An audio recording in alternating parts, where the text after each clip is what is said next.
There was an outstanding column by Janet Albrechtsen in the Australian newspaper today.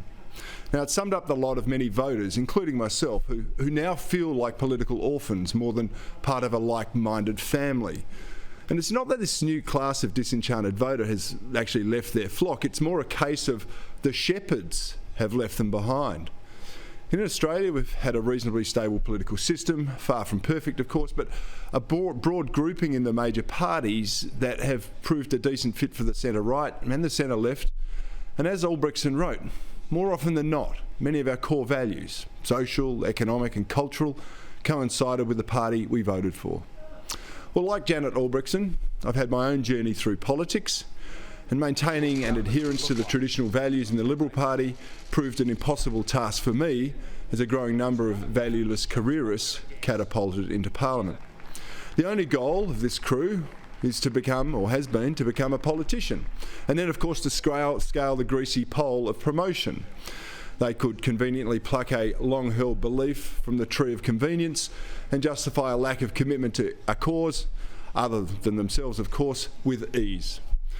I recall one senior Liberal many years ago, he called me up asking me to take a stance on emerging radical Islamists. I politely replied, well, mate, I've had lots to say about this over the years, but I haven't heard you say anything. Maybe it's time you started to speak up.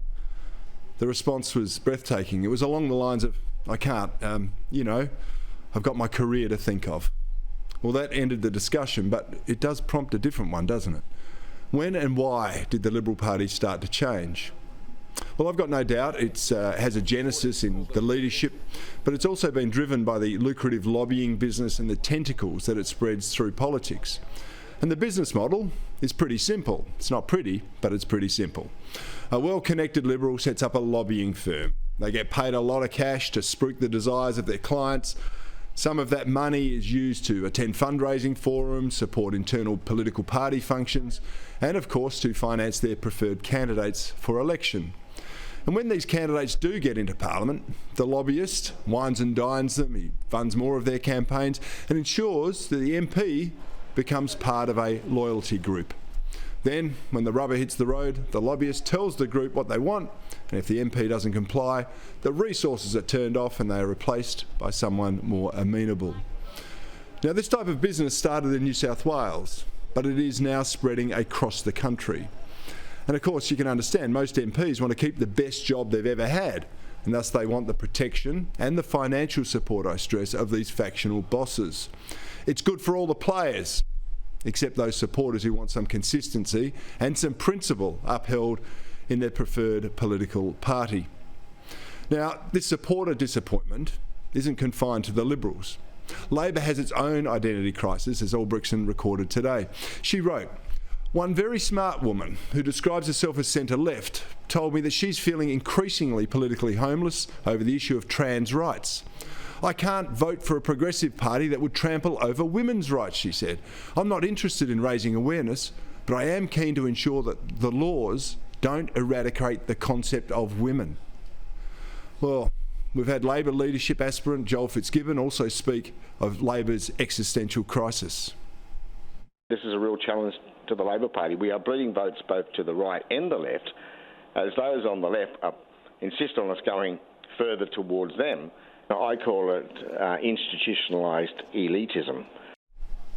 Now, even former UK Prime Minister, Labor Prime Minister, I should say, Tony Blair, said that the left's embrace of the culture wars and identity politics was voter-repellent.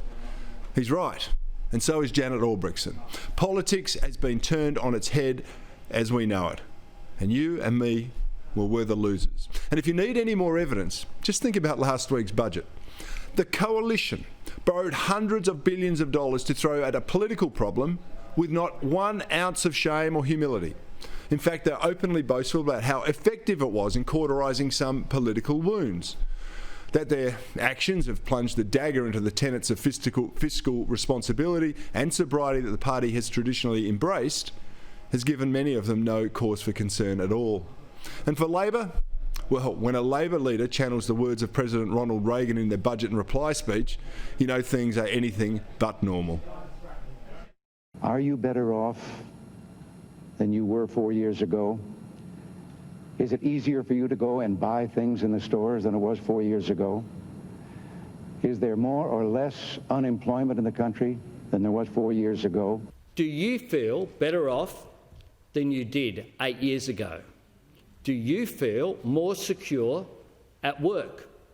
When did you last get a wage rise? Scary, isn't it? But how many people will change their votes in response to the disillusionment remains to be seen. I suspect that most of them will hold their nose and they'll vote tribally as they usually do. Unfortunately, doing that will only encourage them.